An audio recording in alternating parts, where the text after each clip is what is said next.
Our world, warm, comfortable, familiar.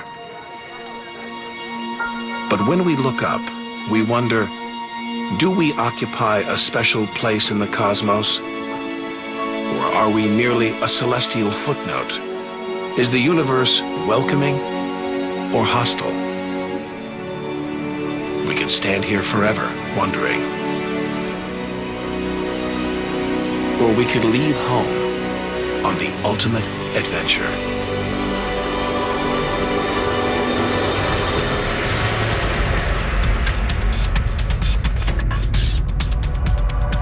To discover wonders, confront horrors, beautiful new worlds,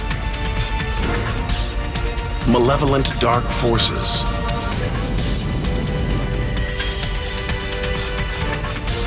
the beginning of time, the moment of creation. Would we have the courage to see it through? Or would we run for home? There's only one way to find out.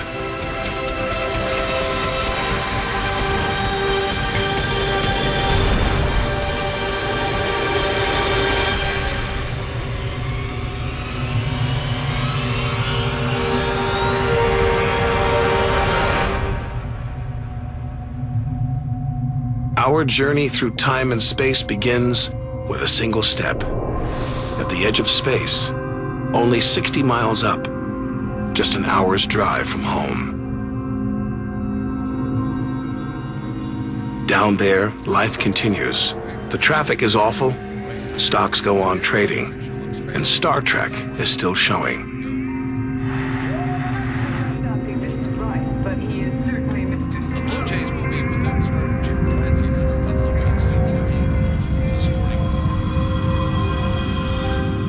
When we return home, if we return home, will it be the same? Will we be the same?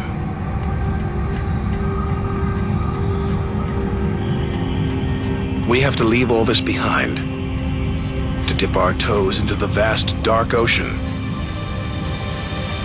On to the moon.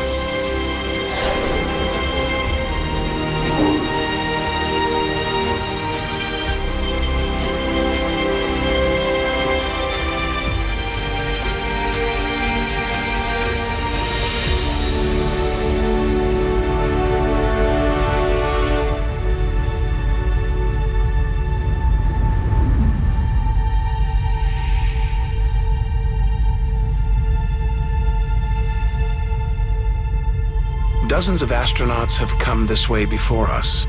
12 walked on the moon itself. Just 250,000 miles from home. 3 days by spacecraft.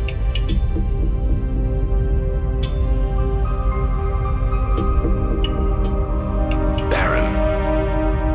Desolate. It's like a deserted battlefield, but oddly familiar. So close, we've barely left home.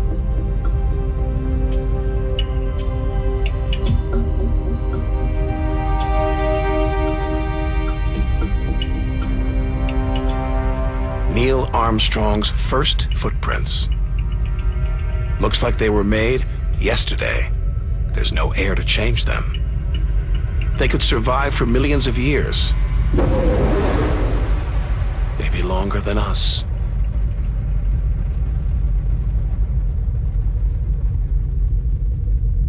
Our time is limited. We need to take our own giant leap.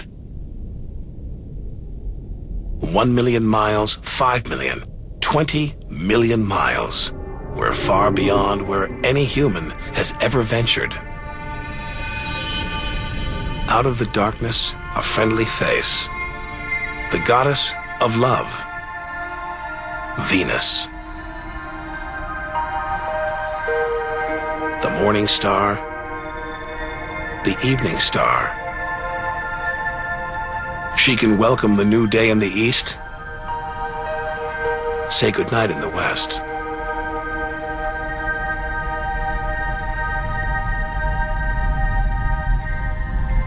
A sister to our planet, she's about the same size and gravity as Earth. We should be safe here. But the Venus Express space probe is setting off alarms. It's telling us these dazzling clouds, they're made of deadly sulfuric acid. The atmosphere is choking with carbon dioxide.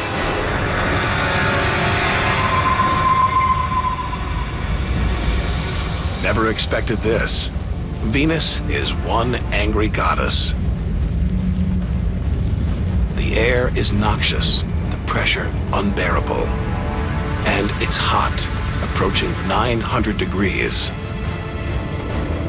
Stick around and we'd be corroded, suffocated, crushed, and baked.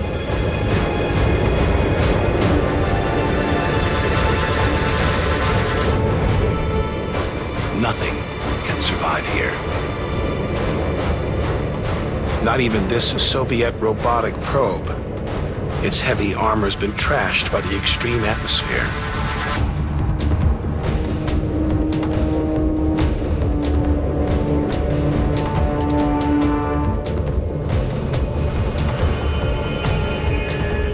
So lovely from Earth. Up close, this goddess is hideous.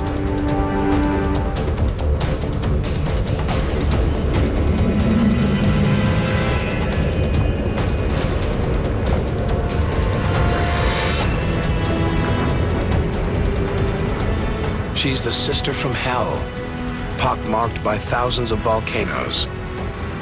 All that carbon dioxide is trapping the sun's heat. Venus is burning up, its global warming gone wild.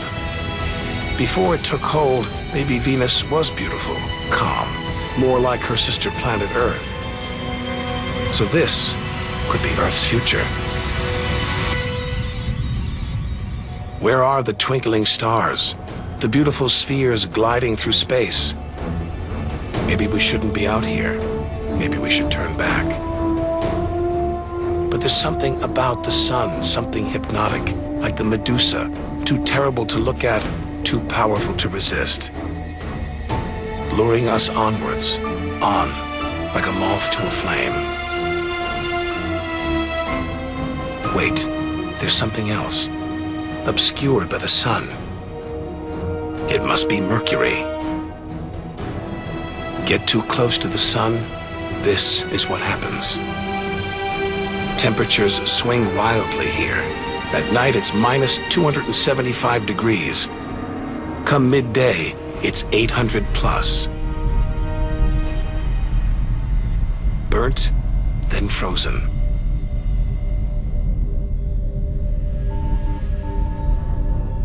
The Messenger space probe is telling us something strange. For its size, Mercury has a powerful gravitational pull. It's a huge ball of iron, covered with a thin veneer of rock, the core of what was once a much larger planet. So where's the rest of it? Maybe a stray planet slammed into Mercury, blasting away its outer layers in a deadly game of cosmic pinball. Whole worlds, on the loose, careening wildly across the cosmos, destroying anything in their path. And we're in the middle of it. Vulnerable, exposed, small. Everything is telling us to turn back. But who could defy this? The sun, in all its mesmerizing splendor. Our light, our lives. Everything we do is controlled by the sun, depends on it. It's the Greek god Helios driving his chariot across the sky. The Egyptian god Ra, reborn every day. The summer solstice sun rising at Stonehenge. For millions of years, this was as close as it got to staring into the face of God.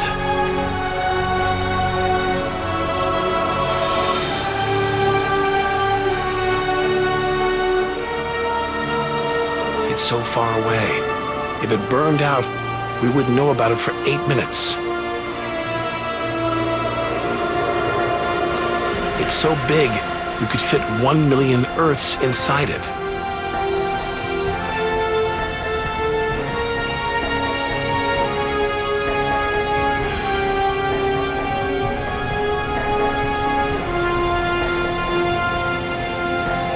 But who needs numbers? We've got the real thing. We see it every day, a familiar face in our sky. Now, up close, it's unrecognizable. The turbulent sea of incandescent gas. The thermometer pushes 10,000 degrees. Can't imagine how hot the core is. Could be tens of millions of degrees.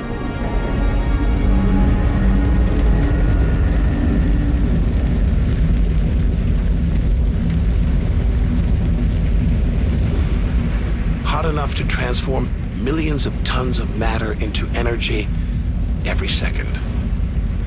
More than all the energy ever made by mankind. Dwarfing the power of all the nuclear weapons on Earth.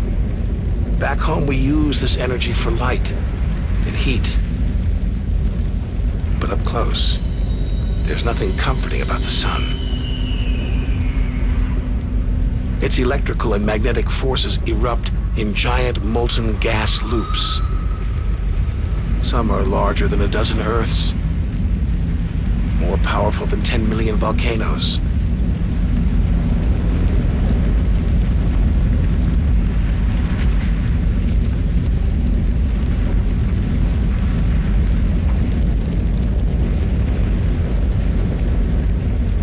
Burst through, they expose cooler layers below, making sunspots. A fraction cooler than their surroundings, sunspots look black, but they're hotter than anything on Earth. And massive, up to 20 times the size of Earth.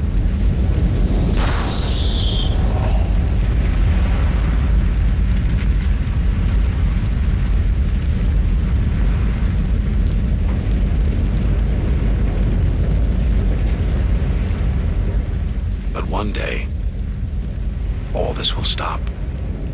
The sun's fuel will be spent.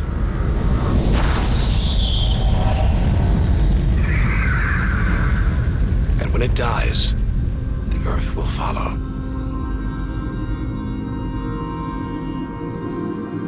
This God creates life, destroys it, and demands we keep our distance.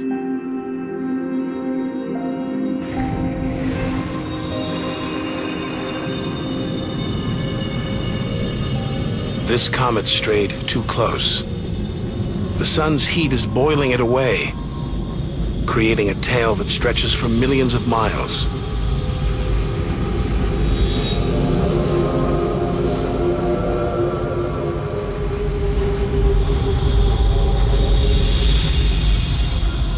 It's freezing in here. There's no doubt where this comet's from, the icy wastes of deep space. But all this steam, geysers and dust, it's the sun again, melting the comet's frozen heart. Strange, a kind of vast, dirty snowball covered in grimy tar. Tiny grains of what looks like organic material preserved on ice since who knows when. Maybe even the beginning of the solar system. Say a comet like this crashed into the young Earth billions of years ago. Maybe it delivered organic material and water, the raw ingredients of life. It may even have sown the seeds of life on Earth that evolved into you and me.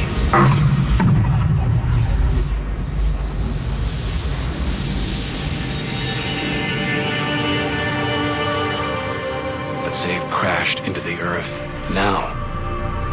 Think of the dinosaurs, wiped out by a comet or asteroid strike. It's only a question of time. Eventually, one day, we'll go the way of the dinosaurs.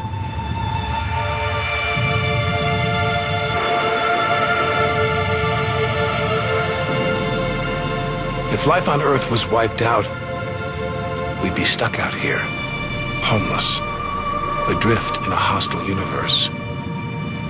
We need to find another home. Among the millions, billions of planets, there must be one that's not too hot, not too cold, with air, sunlight, water. Where, like Goldilocks, we could comfortably live.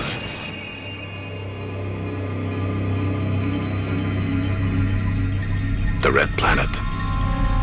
Unmistakably, Mars. For centuries, we've looked to Mars for company, for signs of life.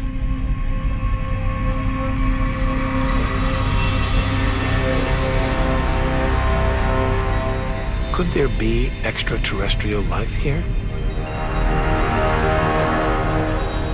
Are we ready to rewrite the history books, to tear up the science books, to turn our world upside down? What happens next could change everything.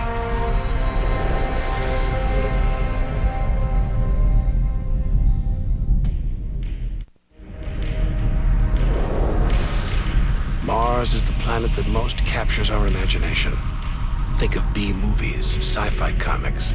What follows? Martians. It's all just fiction, right? But what if there really is something here? Hard to imagine, though. Up close, this is a dead planet. The activity that makes the Earth livable shut down millions of years ago here. Red and dead. Mars is a giant fossil.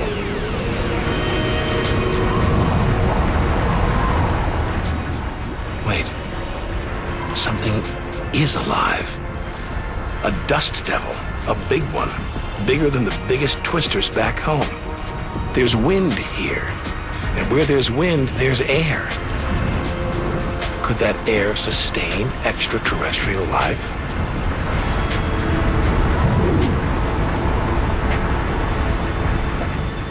It's too thin for us to breathe.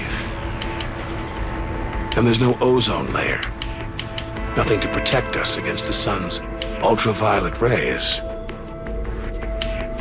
There is water, but frigid temperatures keep it in a constant deep freeze.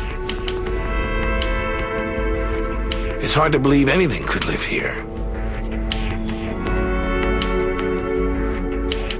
Back on Earth, there are creatures that survive in extreme cold, heat, even in the deepest ocean trenches.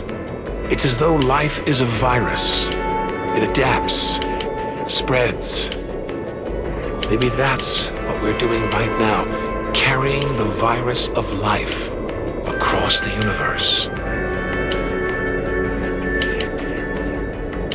Even in the most extreme conditions, life usually finds a way. But on a dead planet, with no way to replenish its soil, no heat to melt its frozen water,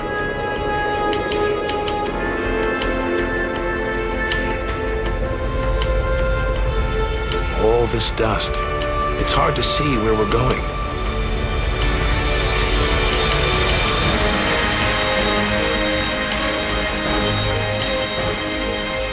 Olympus Mons, named after the home of the Greek gods, a vast, ancient volcano, 3 times higher than Everest. There's no sign of activity. Since its discovery in the 1970s, it's been declared extinct. Hang on. These look like lava flows, but any sign of lava should be long gone, obliterated by meteorite craters. Unless this monster isn't dead, just sleeping. There could be magma flowing beneath the crust right now, building up, waiting to be unleashed. Volcanic activity could be melting frozen water in the soil, pumping gases into the atmosphere, recycling minerals and nutrients, creating all the conditions needed for life. This makes the Grand Canyon look like a crack in the sidewalk. Endless desolation, so vast it would stretch all the way across North America.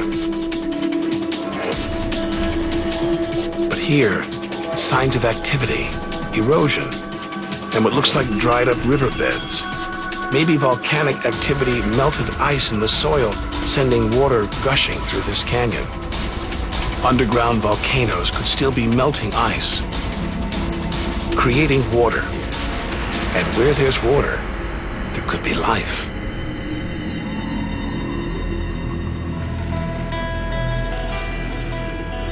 The hunt for life is spearheaded by this humble fellow, the NASA rover Opportunity. It's finding evidence that these barren plains were once ancient lakes or oceans that could have harbored life.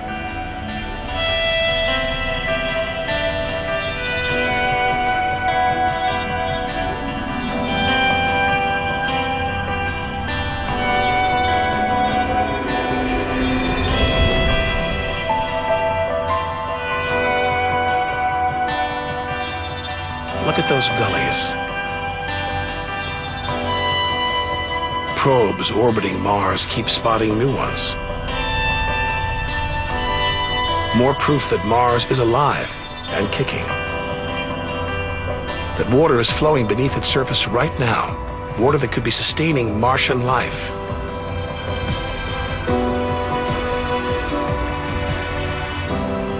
Now all we have to do is find it.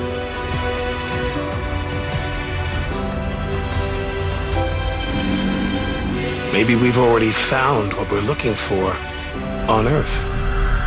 Some think that life started here and then migrated to Earth. An asteroid impact could have blasted fragments of Mars, complete with tiny microbes, out into space and on to the young Earth, where they sowed the seeds of life. No wonder we find Mars fascinating. This could be our ancestral home. It could be we are all Martians.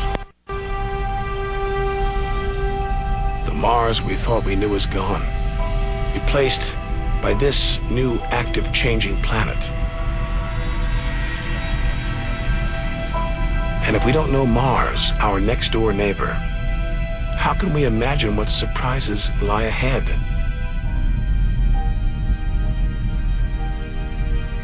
Our compass points across the cosmos, back in time 14 billion years, to the moment of creation.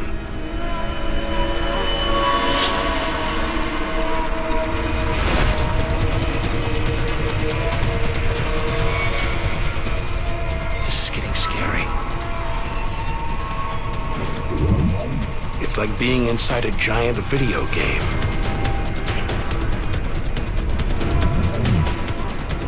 These are all too real.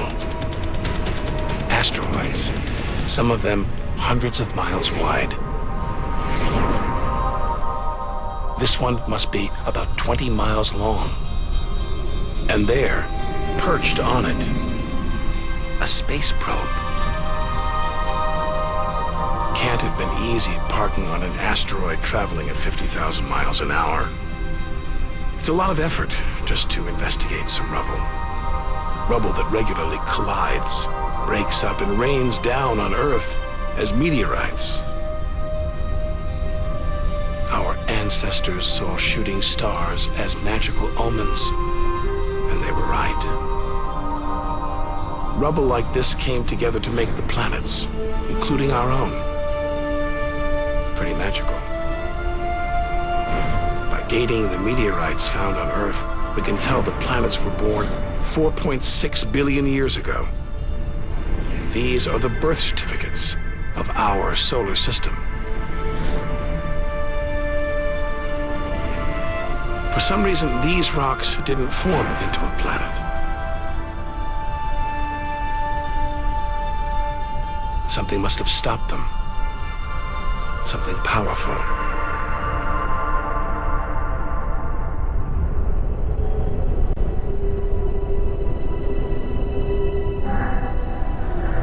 Jupiter. What a monster. At least 1,000 times bigger than Earth, so vast you could fit all the other planets inside it. Something this massive dominates its neighbors. Its gravity is pulling the asteroids apart.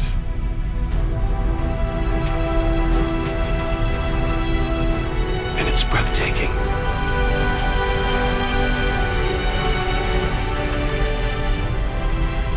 But this beauty is a beast. It's almost all gas. Land here and we'd sink straight through its layers into oblivion.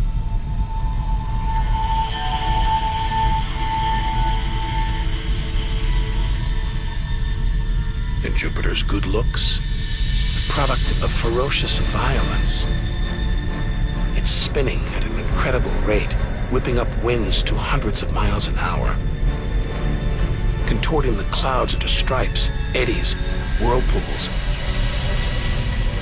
And this, the legendary Great Red Spot.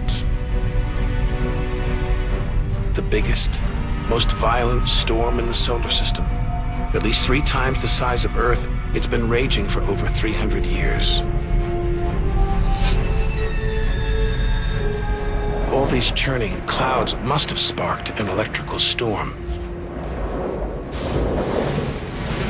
Just one bolt is 10,000 times more intense than any at home.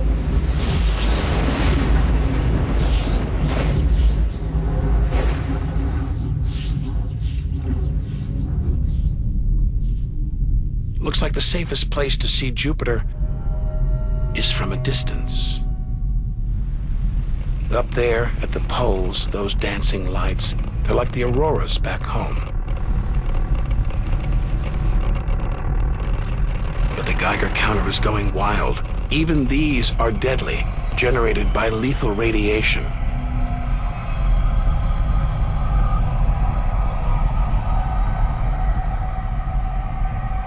Out here, nothing is what it seems.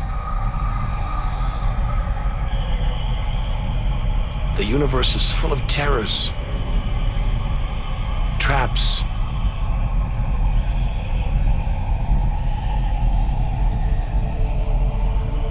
maybe this is a safe haven, the multicolored moon Io.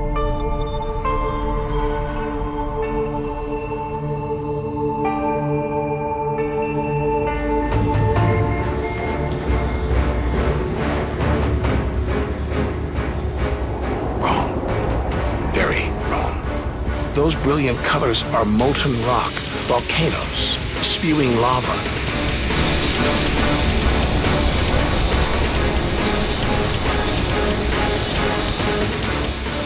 Our journey across the universe is turning into a struggle for survival. We've got to hope that if we outlast the dangers, we'll be rewarded by wonders beyond imagination.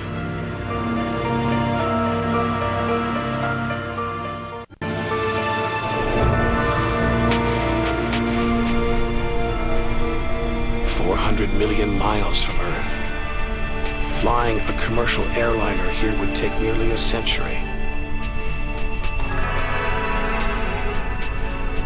What a weird-looking place.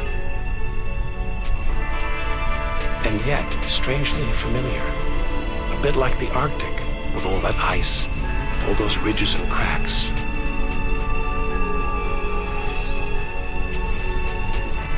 It's Jupiter's moon, Europa.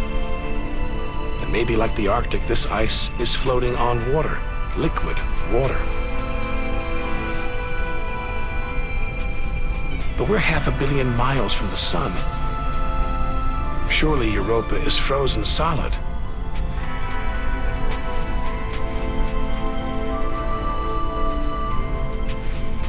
Unless Jupiter's gravity is creating friction deep inside, heating the ice into water, allowing life to develop in the waters beneath its frozen crust.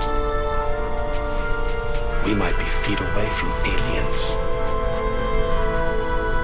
From a whole ecosystem of microbes, crustaceans, maybe even squid. The only thing between us and the possibility of alien life, this layer of ice. But until we send a spacecraft to drill here, Europa's secrets will remain beyond reach.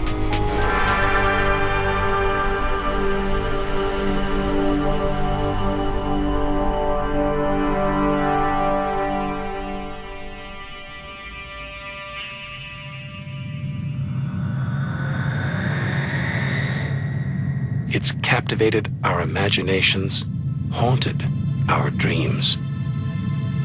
And here it is, spinning before our eyes.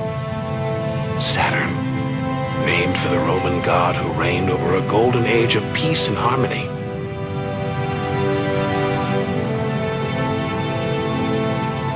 This planet's a giant ball of gas, so light it would float on water. Its spectacular rings would stretch almost from Earth to the moon.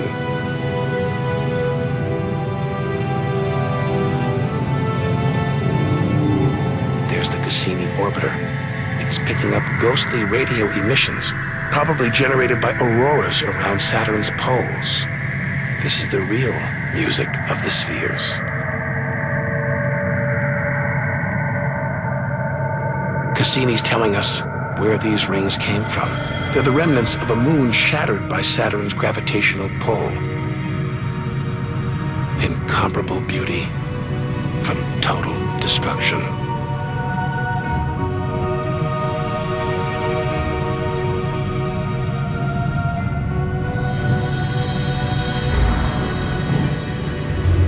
Billions of shards of ice, some as small as ice cubes, others the size of houses. They collide, break apart, reassemble. It's like a snapshot of our early solar system.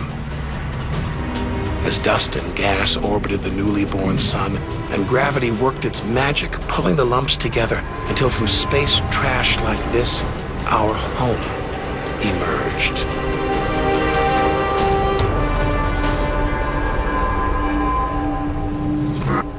We could stay here forever.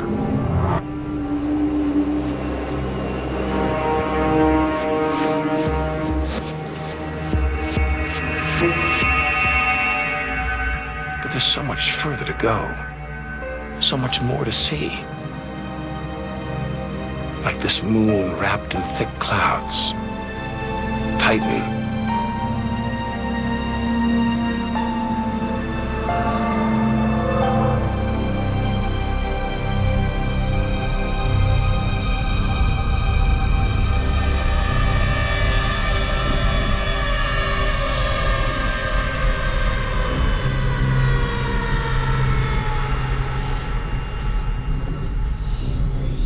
There's an atmosphere down here.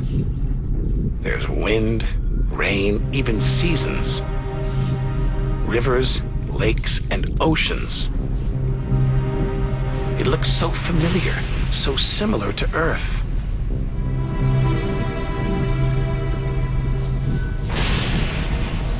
But that's not water. It's liquid natural gas. Hundreds of times more natural gas than all the Earth's oil and gas reserves. Maybe one day we'll use this energy to fuel a colony. Assuming there isn't life here already.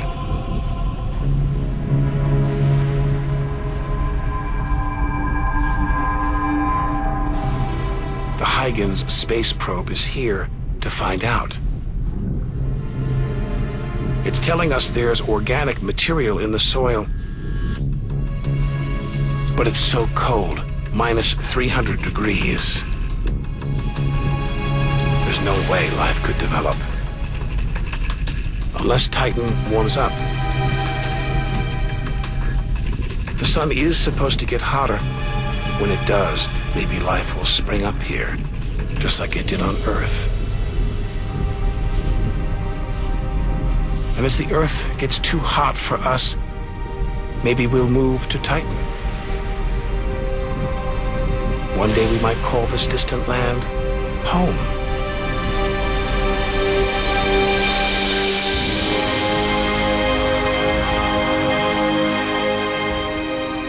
Home. We're at least 700 million miles away now. After this, we lose visual contact with Earth. We're standing on a cliff, looking out over a great chasm that stretches to the beginning of time. Do we have the courage to jump?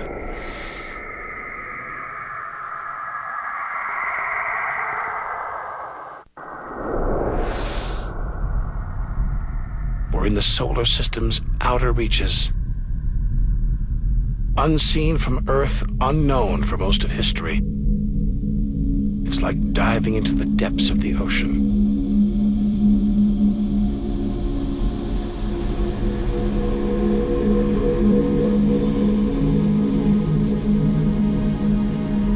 Those rings make it look like Uranus has been tilted off its axis, toppled over by a stray planet.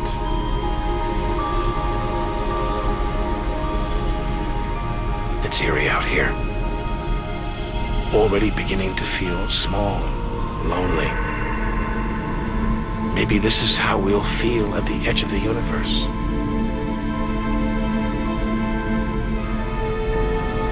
But we've barely left the shore. If the solar system was 1 mile wide, so far we've traveled about 3 inches.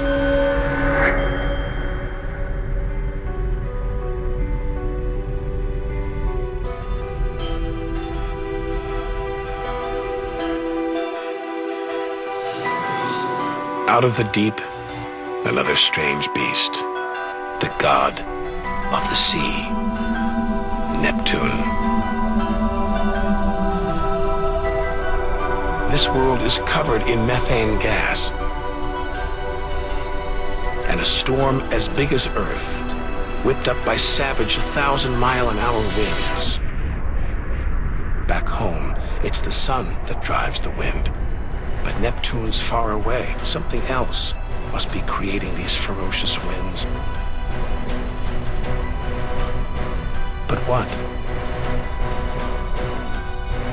We know very little about our own solar system.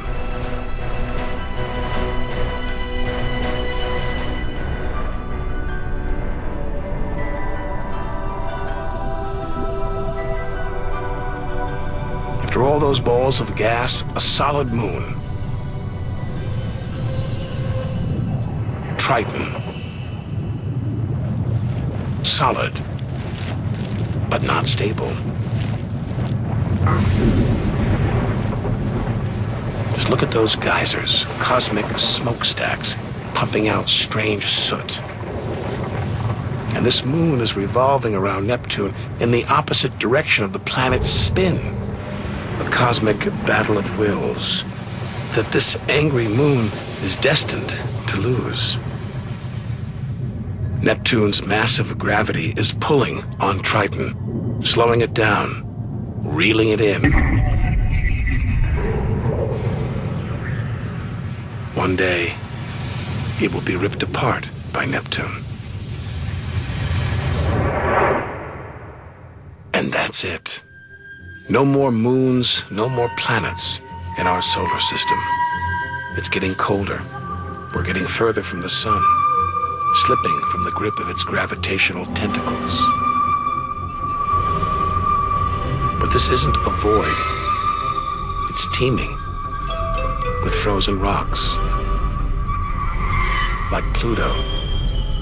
Until recently, we thought Pluto was alone. Beyond it, nothing. We were wrong. More frozen worlds. Discoveries so new nobody can agree what to call them. Plutinos, ice dwarfs, cubiwanos. Our solar system is far more chaotic and strange than we had imagined. Now we're 8 billion miles from home. The most distant thing ever seen that orbits the sun. Another small, icy world, Sedna, discovered in 2003. Its orbit takes 10,000 years to complete.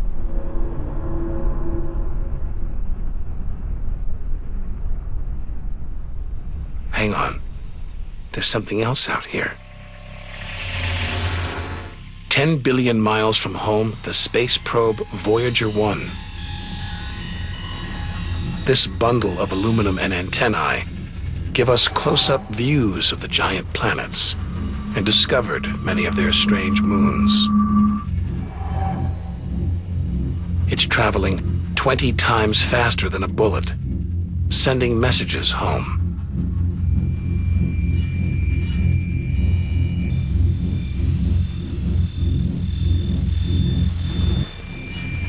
That gold plaque, it's a kind of intergalactic message in a bottle.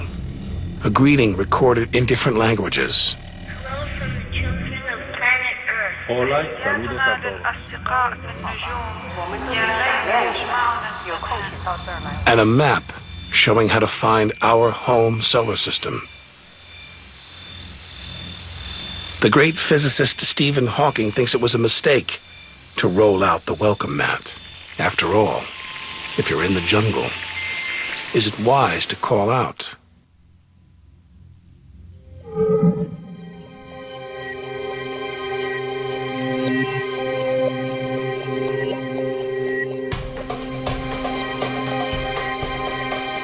These comets look like the ones we saw earlier.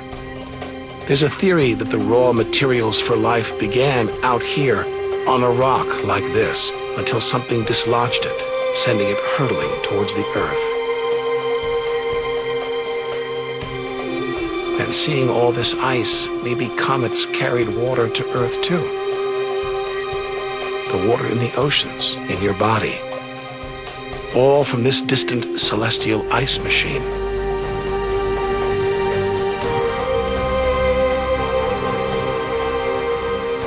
We're 5 million million, that's 5 trillion miles from home. But this is still only a baby step. Ahead, trillions of miles, billions of stars. Time to stop looking back and start looking ahead. To step out into the big wide universe.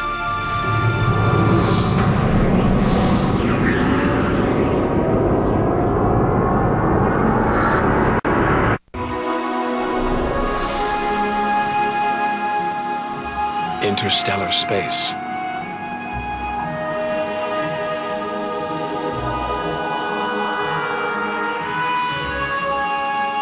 Billions of stars like our own sun, many with planets, many of those with moons.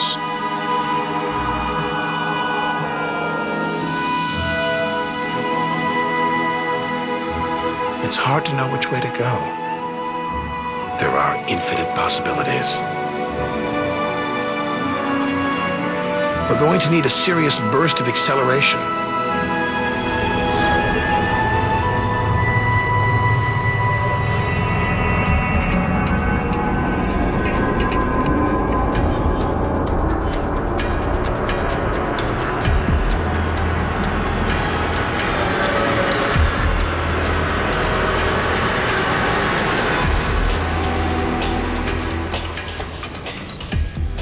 $25 trillion miles from home. A 150,000-year ride in the space shuttle. And we've only just reached the first solar system beyond our own. Alpha Centauri. Not one, but 3 stars. Spinning around each other, locked in a celestial standoff. Each star's gravity attracting the other, their blazing orbital speed keeping them apart.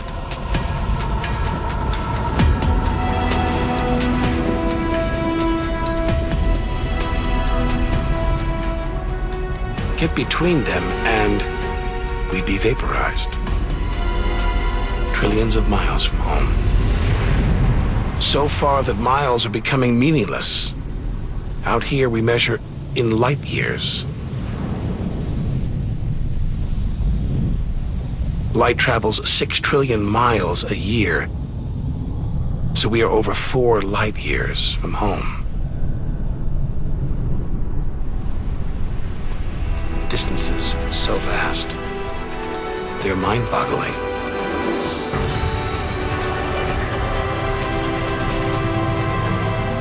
Who knows what strange forces lie ahead, what we'll discover when, if, we reach the edge of the universe.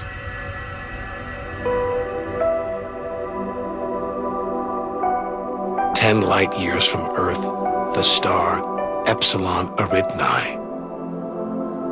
Spectacular rings of dust and ice, and somewhere in there planets forming out of the debris, being born before our eyes.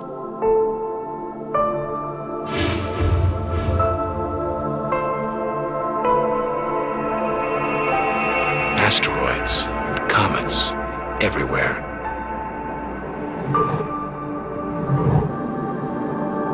We could almost be looking at our own solar system billions of years ago, with comets delivering the building blocks of life to these young planets.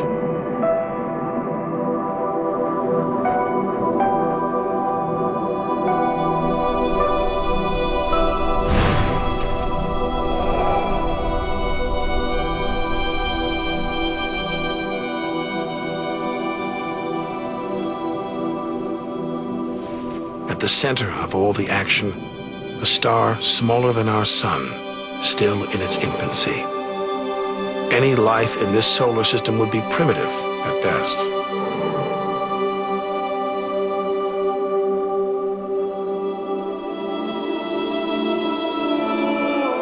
There must be more mature solar systems out here, but finding them is like looking for a needle in a cosmic haystack.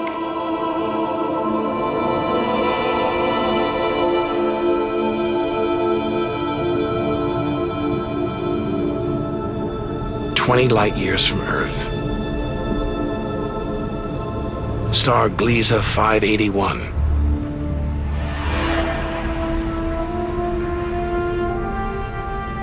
It's about the same age as our sun.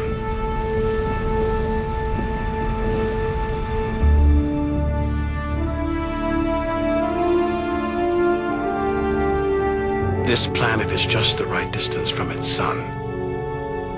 Any closer and water would boil away, any further, and it would freeze. Ideal conditions for life to emerge.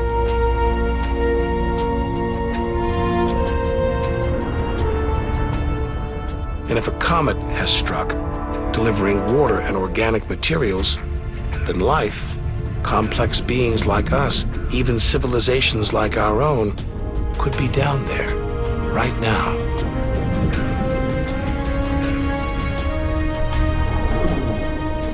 They could be tuning into our TV signals, watching shows from 20 years ago. And here's your host, Joe. But until we devise a way of communicating over these vast distances, all we can do is speculate. Us and them, living parallel lives, unaware of each other's existence.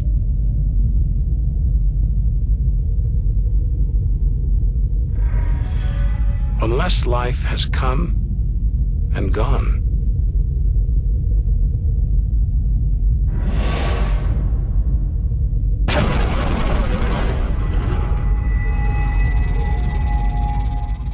That's the problem with comets. They're creators and destroyers, as the dinosaurs found out the hard way. This is the needle in the cosmic haystack, the closest we've come to a habitable solar system like our own, but it's a chance encounter. There could be hundreds, millions more solar systems like this out there, or none at all.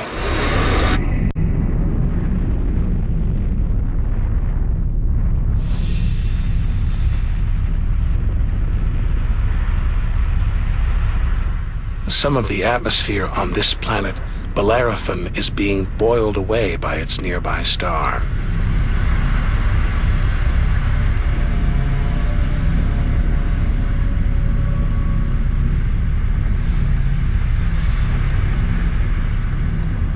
From Earth, we can't see planets this far out. They're obscured by the brilliance of their neighboring stars. But the planets have a minute gravitational pull on those stars. Measure these tiny movements, and we can prove they exist.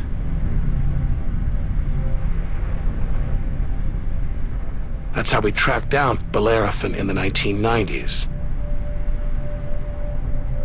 And hundreds of other distant planets.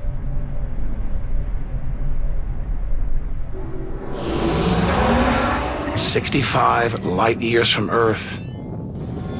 Turn on your TV here and you'd pick up Hitler's Berlin Olympics."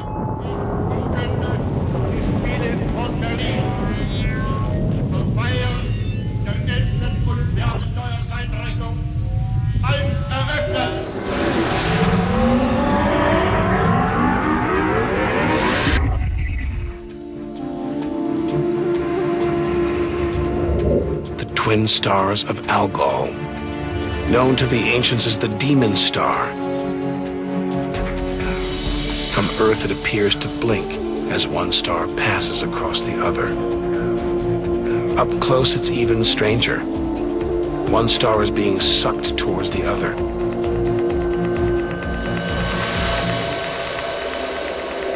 Almost 100 light years from home, faint whispers from one of the first ever radio broadcasts. We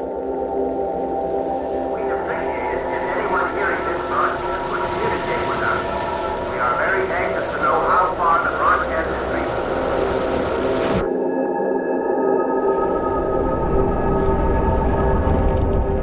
reaching. From here on out, it's as if the Earth never existed.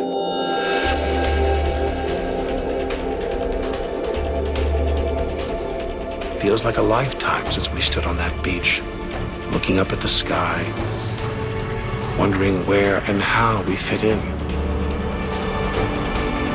We've learned one thing for sure. The universe is too bizarre, too startling, for us to guess what lies ahead.